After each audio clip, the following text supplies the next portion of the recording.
think tanks. They're working day in, day out, proposing many issues, many suggestions, many recommendations, but I'm not very sure that government is taking those recommendations or not. খুব গুরুত্বপূর্ণ চারটে বিষয় নিয়ে সেনাপ্রধান ওয়াকারুজ্জামান আলোচনা করলেও এখন পর্যন্ত রাজনৈতিক বিশ্লেষকরা সঠিকভাবে এই চারটি বিষয়ের কথা উল্লেখ করছেন না।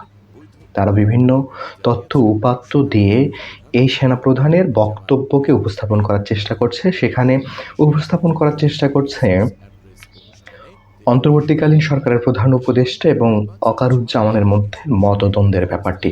আসলে এখানে মতদ্বন্দ্ব কিনা অথবা তাদের মধ্যে কোনো শত্রুতা কিনা, এই ব্যাপারটি যে সবচেয়ে গুরুত্বপূর্ণ ব্যাপার হচ্ছে যে তিনি যে চারটি বিষয়ে উল্লেখ করেছেন এবং তার চারটি বিষয়ে যে দৃঢ় মতামত তিনি প্রদান করেছেন সেগুলো কতটুকু যৌক্তিক কিনা বা কতটুকু গ্রহণযোগ্য কিনা, প্রধান সেনাপতি বা সেনাপ্রধান তিনি এই ধরনের ব্যাপারে ইনক্লুড হওয়ার যোগ্যতা রাখেন কিনা এবং সেক্ষেত্রে তার কতটুকু ইনক্লুডিং আছে কিনা, তিনি কথাগুলো কেন বললেন বা কেন বলতে চাইলেন, আমাদেরকে বিষয়গুলো পর্যালোচনা করা দরকার। আমি একটু টাচ দেওয়ার চেষ্টা করব, যদিও অনেক বিশ্লেষকরা অনেকভাবেই এই ব্যাপারগুলো সুন্দরভাবে উপস্থাপন করার চেষ্টা করেছে।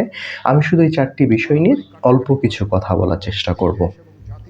আর সেখানে প্রধান উপদেষ্টার সাথে তার মতনৈক্য কিনা বা তার সাথে বাক বেতনটা জড়ানোর কি আছে কিনা, এই ব্যাপারে আপনারা সেটা নির্ধারণ করবেন।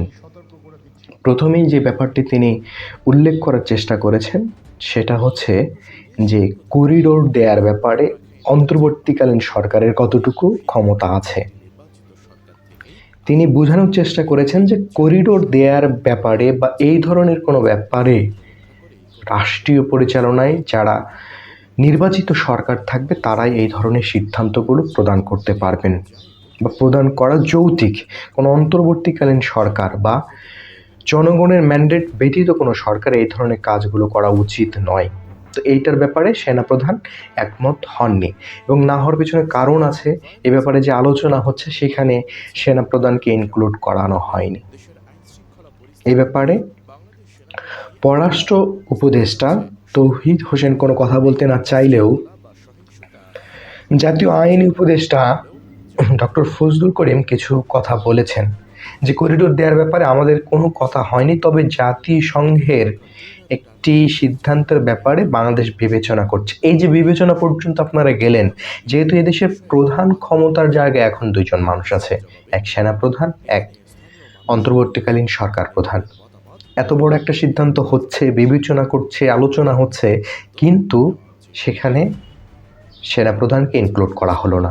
এই ব্যাপারটি নিয়ে অবশ্যই জলঘোলা করার কিছু না থাকলেও সেনাপ্রধানের কিছু বলবার আছে। তিনি তার দৃঢ় সিদ্ধান্ত সেখানে প্রদান করেছেন। দ্বিতীয়টি ব্যাপার যেটা হচ্ছে সেটা হচ্ছে আগামী ডিসেম্বরের মধ্যেই নির্বাচন করা।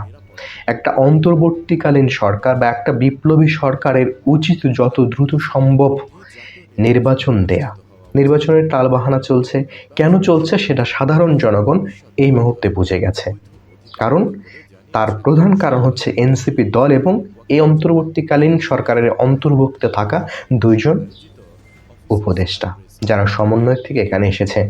মূলত লাইন পাসিং হচ্ছে, আর এই কারণে ক্ষমতায় থাকার জন্য অন্তর্বর্তীকালীন সরকার এবং এনসিপি দুইজনে কোলাবোরেশন করার চেষ্টা করছে। ক্ষমতায় টিকে থাকার জন্য এনসিপিকে কাজে লাগাচ্ছে এবং তারা এই রাজনৈতিক ব্যাপারগুলো সিদ্ধান্ত সেখান থেকে নেওয়ার চেষ্টা করছে। এটা একটা রাজনৈতিক পলিসি যে তারা দাবি করবে যে এই সরকার আরও দীর্ঘদিন থাক এবং এই সরকার আরও দীর্ঘদিন থাকবে। রাজনৈতিক ব্যাপার নিয়ে এই অন্তর্বর্তীকালীন সরকার এরকম একটা পলিসি খেলছে। যদিও প্রধান উপদেষ্টা একটা বার্তায় বলেছিল যে ডিসেম্বরের মধ্যে নির্বাচন দেওয়া সম্ভব যদি আংশিক সংস্কার চায়। এদেশে আংশিক সংস্কার হয়ে যদি নির্বাচনটা হয় খুব সমস্যা হওয়ার কথা নয়। পরবর্তী সংস্কারগুলো, বড় বড় সংস্কারগুলো দলীয় সরকার করে নিতে পারবে। তারপরে ব্যাপার হচ্ছে এদেশে মব জাস্টিস। এই যে এনসিপি দল বা এই যে বিরোধী দল যারা এই ক্ষমতায় টিকে থাকার ব্যবস্থায় বিভিন্ন ধরনের মব জাস্টিসে নিয়োজিত আছে, চাঁদাবাজি তারা করছে, বিভিন্ন পন্থায়, কিন্তু মানুষকে বুঝতে দিচ্ছে না। যার বড় একটা উদাহরণ, হান্নান মাসুদ কয়েকদিন আগে একটা থানা থেকে বেশ কয়েকজনকে মুচলেকা দিয়ে ছেড়ে এনেছে। বুঝতেই পাচ্ছেন ব্যাপারটা। আরেকটু ব্যাপার, সেটা হচ্ছে চট্টগ্রামে তিনি একটা সমাবর্তনে বা একটা বক্তৃতায় তিনি এই চট্টগ্রাম বন্দর বিদেশিদের ব্যবহারের জন্য করতে দেওয়া উচিত, এই ধরনের একটা কথা বলেছে। এখন দেখেন, এক করিডোর দেয়া, দুই চট্টগ্রাম বন্দর দেয়া, দুইটা বিদেশিদেরকে দেওয়া, মব জাস্টিস এবং নির্বাচন দুইটি এনসিপিকে দেয়া, ক্ষমতার ডিভাইডেশন এবং ক্ষমতা টিকে রাখার ক্ষেত্রে যে দুইটা ব্যাপার সুন্দর করে পরিষ্কার করে আপনাদেরকে বোঝানোর জন্যই বলে রাখলাম যে দুইটা সিদ্ধান্ত দেয়া হচ্ছে অন্য দেশের সুবিধার জন্য, নিজেদের ক্ষমতায় টিকে থাকায়, এবং আর দুইটি সুবিধা দেওয়া হচ্ছে, সেই দুইটিও হচ্ছে নিজেদের ক্ষমতায় টিকে থাকার ক্ষেত্রে। এবং এই চারটি বিষয়ে কড়া সিদ্ধান্ত প্রদান করেছেন এই সেনাপ্রধান ওয়াকারুজ্জামান। আমার মনে হয় সাধারণ মানুষ আর কিছু না বুঝলে অন্তত এইটুকু বোঝা উচিত, এবং বুঝে গেছে, যার পরনায় তারা এখন চাচ্ছে যে এই সরকারের পতন আসুক কোনো না ভাবে। পতন বলতে তারা নির্বাচন দেবে এবং তাদের যে ক্ষমতা আছে সেটা পরিবর্তন আসুক, দলীয় ক্ষমতায় আসুক।